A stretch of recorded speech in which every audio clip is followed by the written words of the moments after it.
Welcome to How Not to DM. I'm your host, Derek. Thanks for joining me on my quest to interview the very best dungeon masters on this plane of existence. A couple of quick announcements, and then we'll get started. I'm very excited to announce that I've got an affiliate deal with Hero Forge. If you're looking for some minis to spice up a brand new campaign, or want to create some memories of old characters, give their awesome 3D model creation tool a try. Use the link in my link tree to check it out. Also, next time you're looking for dice, check out adventuredice.ca. My friends Andrea and Blair have tons of inventory and their prices are all in Canadian dollars, so if you're stateside, you get an even better deal. Use my code HN2DM for 10% off your order. Now, on to the guest introduction. Russell is the DM of a brand new D&D Actual play and stream called Spawn of Chaos. Born from a spark of ingenuity and kept alive by the sheer willpower of the cast and crew, Spawn of Chaos is an upstart show with lofty ambitions. Russell is quite the character and has been dreaming up fantasy worlds and practicing crazy character accents since he was a kid. You could say he's been working on his craft for years, and it shows. Enjoy!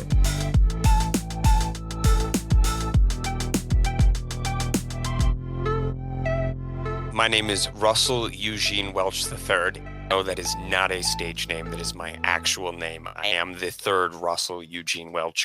I've always been that crazy person, and I mean crazy person, who's always wanted to write and tell stories, part of my daily routine still, and I've done it every day just about. I think I've missed 4 days in the past 10 years, is I go outside and I talk to myself. I do a bunch of different voices. I do my practicing, my acting, and I swear everywhere I've lived, which has been many places, I'm sure most of my neighbors think I should have been locked up because they literally just see this person pacing for minutes or hours at a time, morning and night, in their backyard, talking to themselves in a bunch of different voices. So that's who I am. I'm that crazy person. Nice. As far as gaming goes, when did you find tabletops or when did they find you? So I'd always heard about them, but I'd heard about them in kind of it's like witchcraft and evil and whatever. And I was just like, whatever, that sounds pretty like a stretch, but I never really got around to it until I got into college. And then there was a club there that played it. So I started playing in that club, and that was pretty crazy because we started on 3, and that was a trip. So, do you remember the first game you ran? Kind of how that happened, how you decided you were going to start running your own games, and then do you remember what the game was like, what module you ran, or what your homebrew was like, and kind of how it went? Right. So it was never a module. Funny thing, I've never actually DM'd a module ever. First campaign that I ever DM'd was actually the first game that I also played. So I DM'd before I ever played, which was interesting. So I went to that club and they were like, we don't have a DM. We need somebody to DM this one shot we're doing for today. And I was like, what are the rules? And they were like, they had the rule books there for their club. Apparently they spent the whole club's budget on buying the books. And so they just had a stack of books there. And they're like, these are the rules. And I open them up and I'm like, this is cool. Can anybody give me a 5-minute summary? And so they gave me a 5-minute summary. And I'm like, that's fine. I can make up the rest. And we just winged it. We just went off the charts and it was bonkers. I learned some of the rules as we went. We made up as many rules as we learned, and it was just wild. We were just doing whatever, just living fast and free. That's awesome. That's honestly the best way to get into it. So, you've been DMing for about a decade then. What are some of the worst mistakes that you have made behind the screen? It could be specific ones, it could be overarching themes in the way you ran games. What are some things that you would suggest people avoid doing? When something happens not the way I intended, or when I interpret a rule wrong and then somebody points it out to me, or something goes off the rails, that's an opportunity to learn, but that's also a priceless, interesting experience that is unique to me.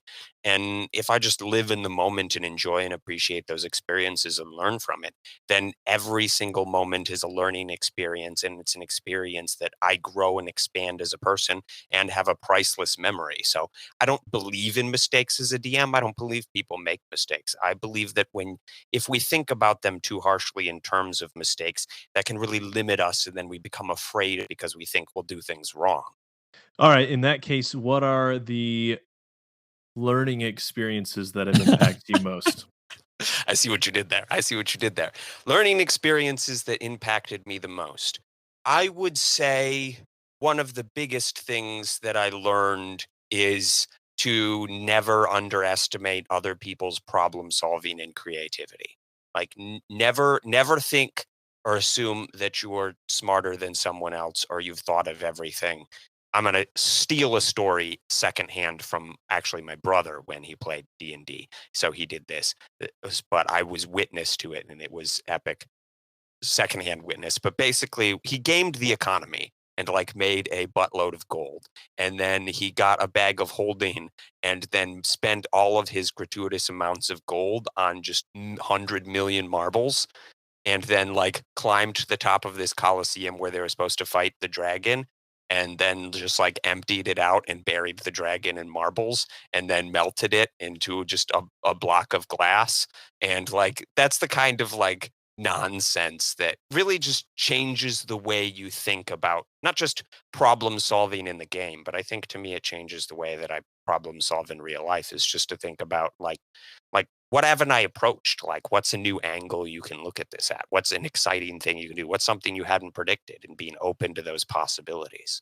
Shifting to games that you've run and or encounters and stuff that is particularly memorable, what are some of your favorite memories of improv, whether it be your improv or a character's improv, or role playing or combat from your games that kind of happened accidentally but have been remembered very fondly because of how fun they were?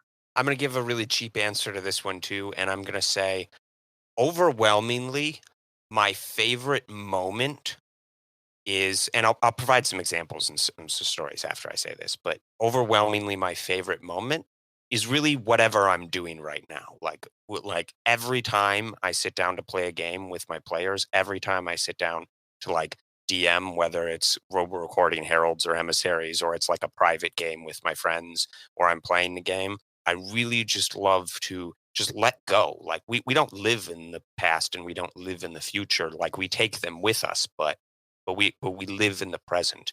And I really just let myself, and I think that really affects the way that I play and the freedom with which that I play and that I improvise. And I think that infects my players as well, is the freedom to just fully be in the moment and accept what's happening, having a good time and accepting the way things unfold. Some great examples of that just within the show is when so I had planned this encounter with like a bunch of undead, and there's basically this wall of undead coming at my players. And I was Yep. like, this is so much undead that they'll have to go the other way. Like they'll just look at it and they'll be like, no way we're getting around this. No way we're fighting this. We're just going to turn and go the other way.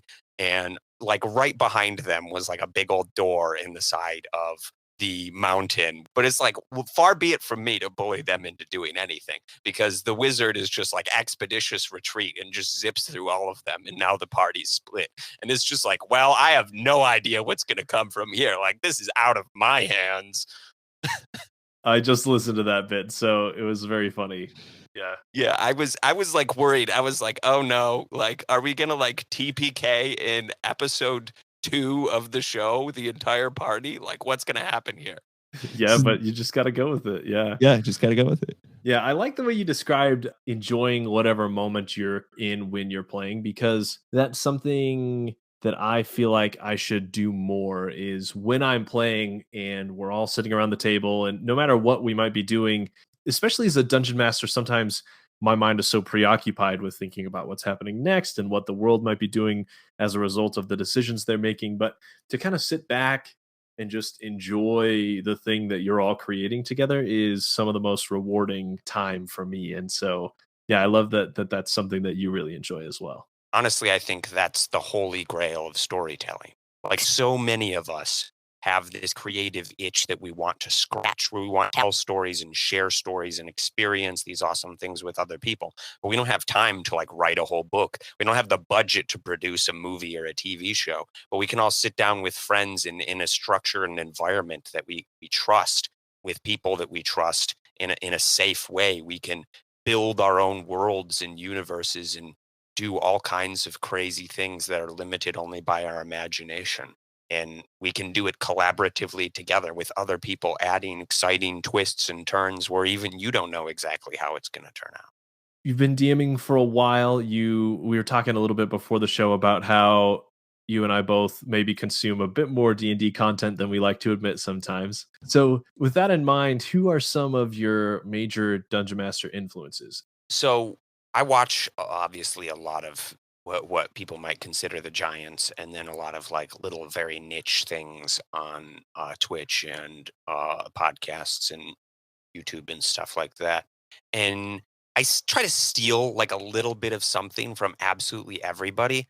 I Yeah. don't think I lean super heavily on a singular person, but I love to find value in literally everyone that I encounter. And I would say to like name drop a specific person. Actually, I'm going to say Josiah, who's my oldest brother, who I've never actually seen him DM a game of D&D, but it kind of planted the idea of DMing in my brain. And when I ran into it, I was like, oh yeah, that reminded me of something that he did and inspired me and pushed me to do it. So Josiah, when we were younger, like our parents were a little bit skittish about like the whole D&D thing at that time. And Mhm. so we weren't really subjected to it, but Josiah all on his own came up with this game that he called Talk About It, where like we'd take like long field trips in our family bus because I come from a family of 10, and so we had like a 15 passenger van that we traveled around in, and we'd go on Yeah. long trips as a family. And so we'd just be sitting in this van for hours. And so Josiah would play this game called Talk About It, where we'd just sit there and we'd invent like crazy characters or like zany stories, and then he would just like narrate the story and then like play a lot of the characters, and then we would play our own specific character and navigate this world. And when I first encountered D&D, that's what I was like, oh, let's talk about it. And it was a perfect segue, and it made a connection in my mind where I already had an idea of how much fun and collaborative and communal it could be just from that. So I think more than anything, I should give my oldest brother credit for planting that seed in my brain to grow over the years so that when I finally ran into D&D, it blossomed. That's really cool. It makes me wish that I'd listened to less books on tape and played less Pokemon on the Game Boy on road trips, if I could have been doing stuff like that. Well, it helps when you have 8 brothers and a sister, and then, there's that many of you.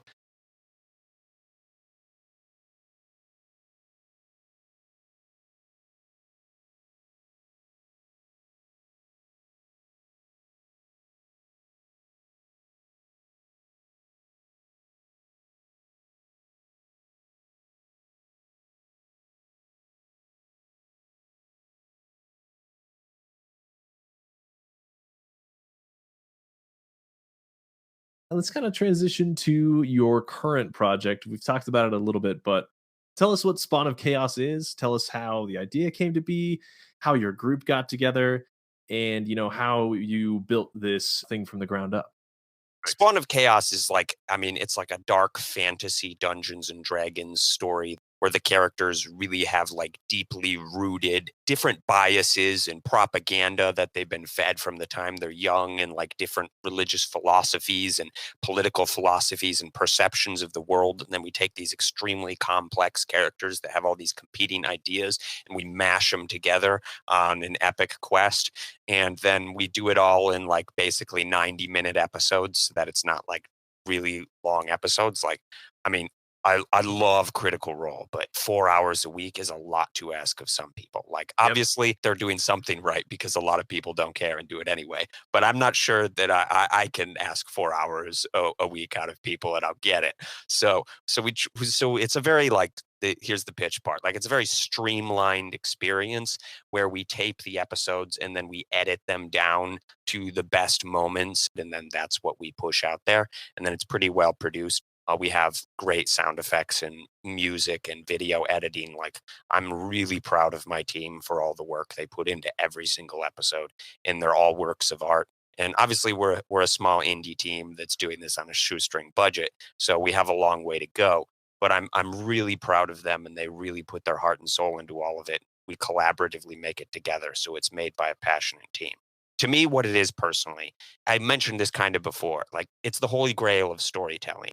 So, origin story is I mentioned that I didn't for a while know that I could do this for a living. So, Mhm. Paige and I were actually producing. Paige is my CFO and our production manager for the show. And she's been my best friend for 10 years. Paige and I were producing a like philosophy podcast for like I have like a little basically indie boutique media company called Lingering Shadows Productions, which is just basically the bare minimum legal paperwork that I have to file to, do what I do and get away with it. Paige and I had been doing that for a while. Like I think it was like 6 or 7 months. And then Paige was like, and we were talking about like the next book that I was gonna write. And she edits my books for me. We were talking about the next book that I was going to write and like maybe different projects we could do and maybe what like next kind of podcast we wanted to do. And Paige was like, why don't we like combine them together and do like a story podcast? And I was like, that's an amazing idea. What kind of story podcast? And we fell down that rabbit hole. And then Paige started showing me like all these D&D podcasts that I'd listened and watched them before, but I've never really thought about it. But she's like, can you do that? Can we do that? And I was like, yeah, yeah, actually, we can do that. I don't know why we didn't think of this before. Paige, you're a genius. Like we should do that. And so we started plotting and scheming and scheming and plotting.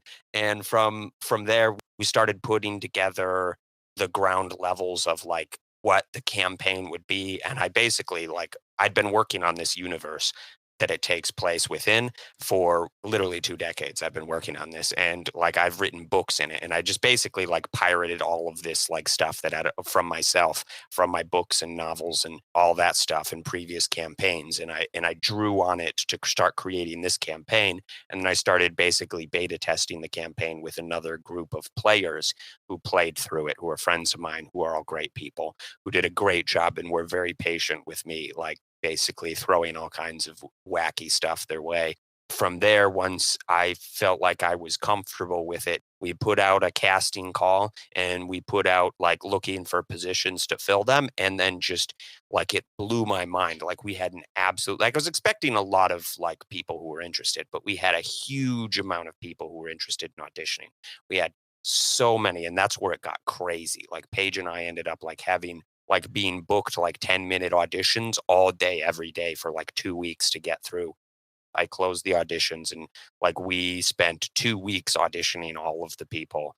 We ended up finding within those a lot of the things that we were looking for because surprise, surprise, all kinds of people play D&D and you can get some of all sorts. And we ended up with people also from literally all over the globe. We have 2 people on the team in Australia. We have somebody in Germany. We have somebody in the UK. We have 2 people in South America and totally different like sides of South America. We have people all across the United States on the team. Like it's crazy. And like from there, it just exploded into the project that we had because it went from just me and Paige working on this to an entire team of almost 20 people.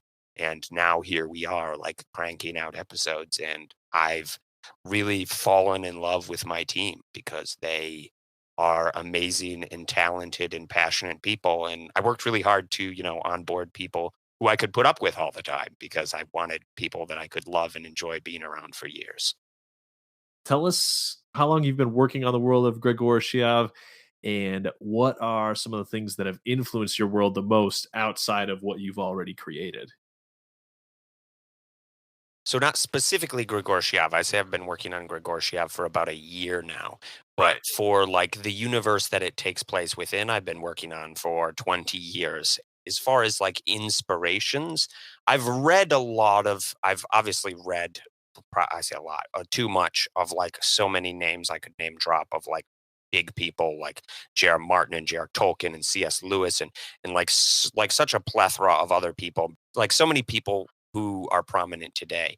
But really, I would say, like, Mm, I really love to read all of and I did ever since I was little, like like the mythology and the legends of like the Mayans and the Aztecs and the Incas and ancient Egypt and like the old like Druids and the Celtic fairy tales and the old like Chinese fairy tales and like the lore around like the creation stories and like beasts in Persia and Babylon and in ancient Japan and like all those stuff like I in Native American and India and like there's so many like cool rich and I feel like my connection to ancient mythology like Greek and Norse and all that stuff is because to me maybe this just exists in my head, but to me, I think there's a different kind of feel you get from that old mythology.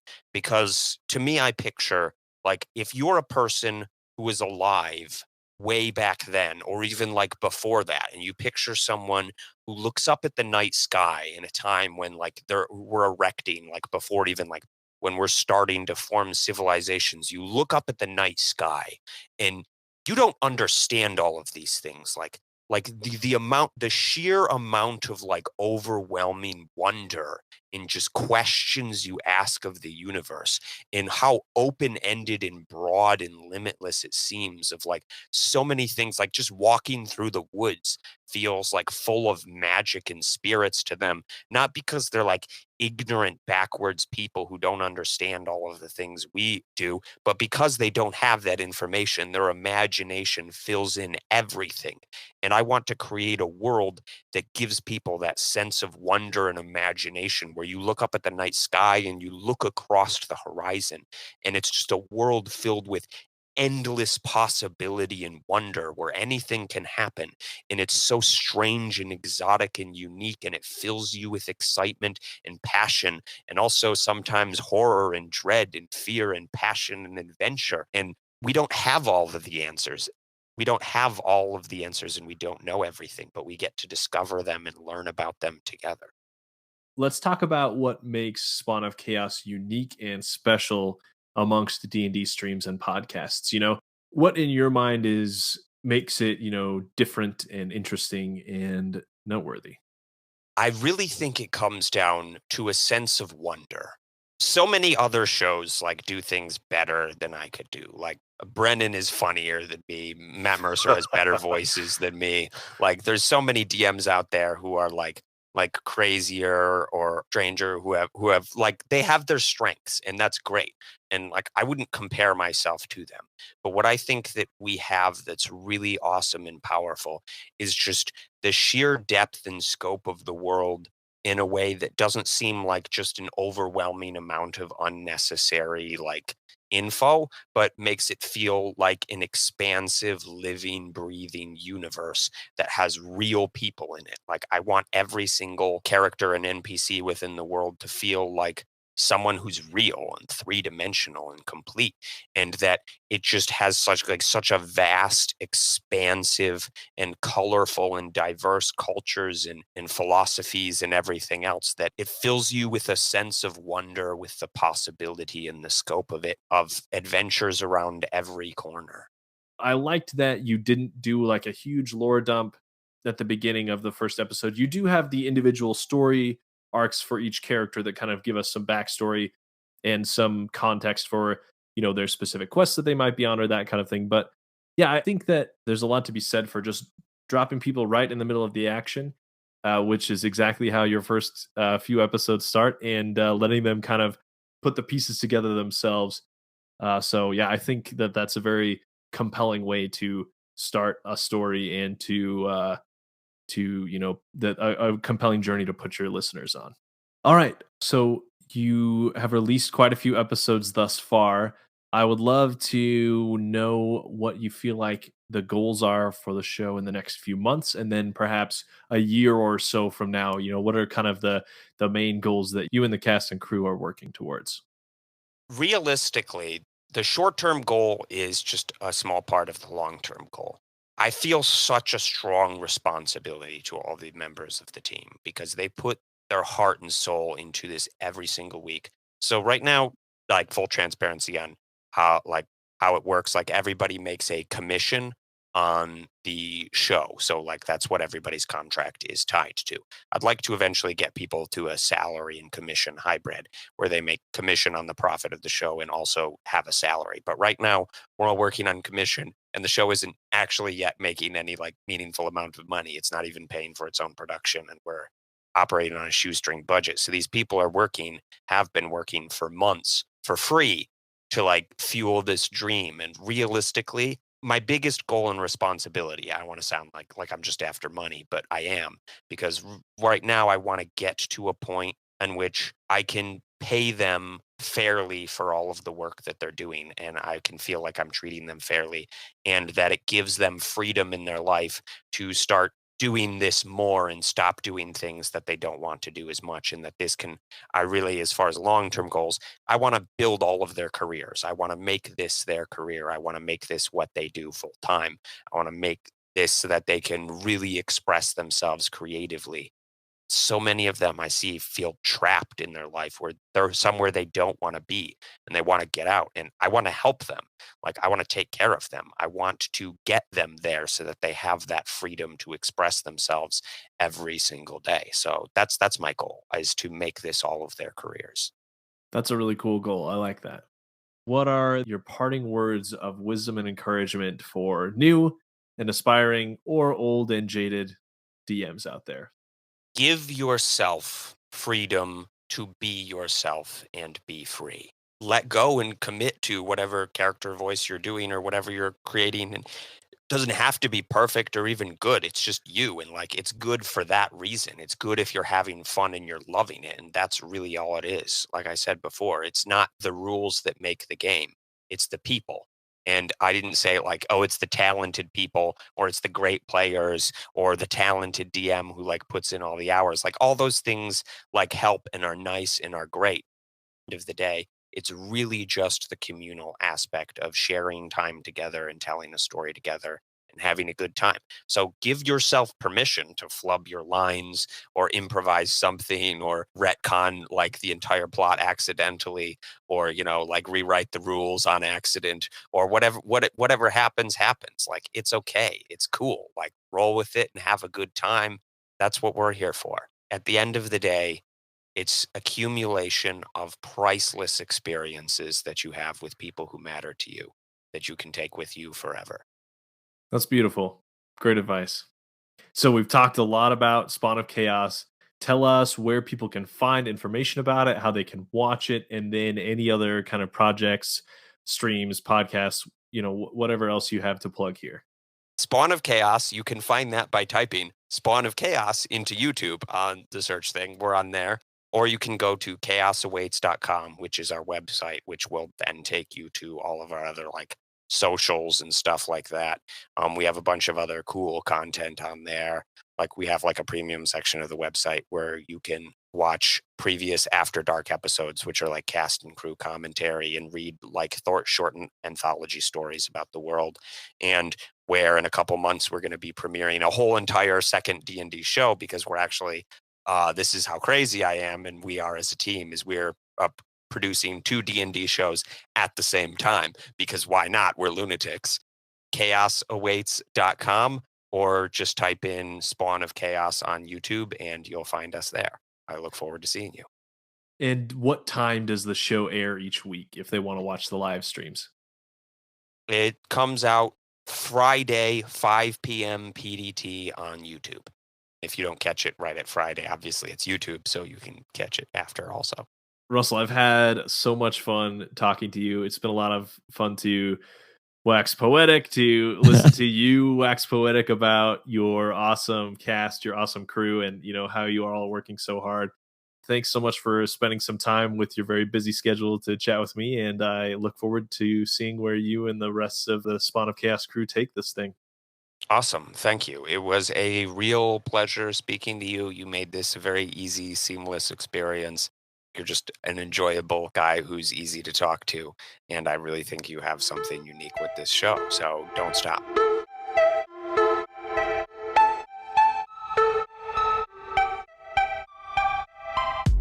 Thanks for listening to How Not to DM. If you enjoyed today's episode, share it with your friends and family around your gaming table, or leave me a review on Apple Podcasts, Podchaser, or Good Pods. There are 5 more amazing, talented guests on my Season 1 list, and I'm really excited about each of them. And then after that, I'll be taking a break until January 2022, when Season 2 will start off with a bang. My intro and outro music is by my good friend Torin, aka Mr. Tape. Go check out his music on Spotify or Apple Music. And as always, until next time, roll some nat 20s for me.